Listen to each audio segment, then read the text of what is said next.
Good morning, my name is Bert from Ridley Bikes. I'm coming from Belgium and I would like to present to you the new Ridley Kanzo Adventure gravel bike. We just launched it last week in anticipation of the Sea Otter event here. It's a brand new adventure gravel bike which we developed from scratch. And when we started the development, we were looking at some decisions we had to make in the development process, like what kind of geometry do we need? Mounting points, where do we position them? How many mounting points will we use? Very important on an adventure gravel bike. What's the tire size that we need? The maximum tire size, how wide do we want to go? And then of course cable routing, how do we want to do that on an adventure gravel bike? Talking about the geometry of the bike, we have chosen here to go for this long, slack and low geometry, which means that we have slackened the head tube angle. So we are now at an angle of 70.5 degrees. We have lowered the bottom bracket a little bit and we have made the seat tube angle a bit more steeper.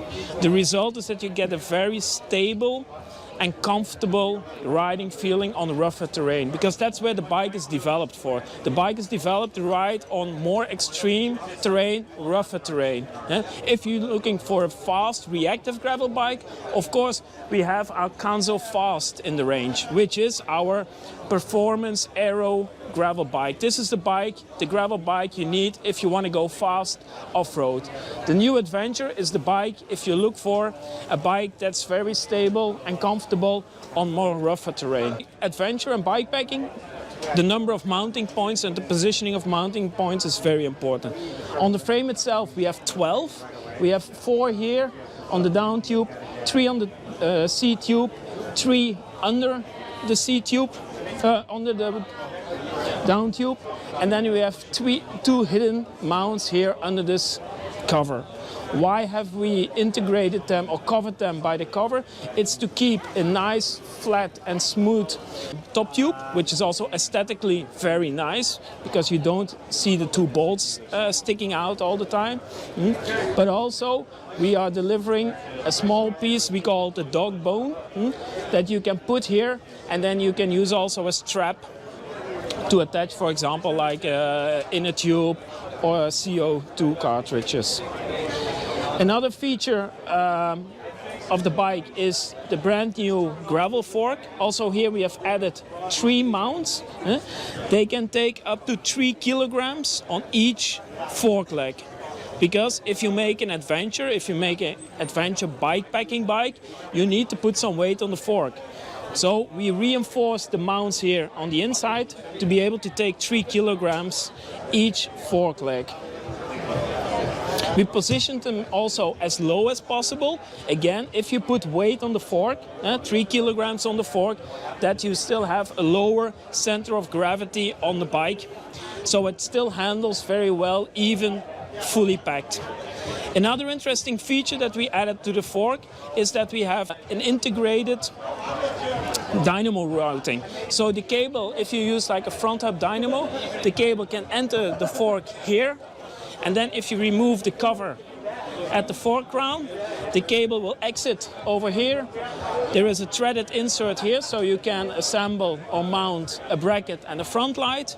And then the second cable can start from the light, enter the frame into this cable port, go through the head tube, top tube, and then we have added a small cable port here.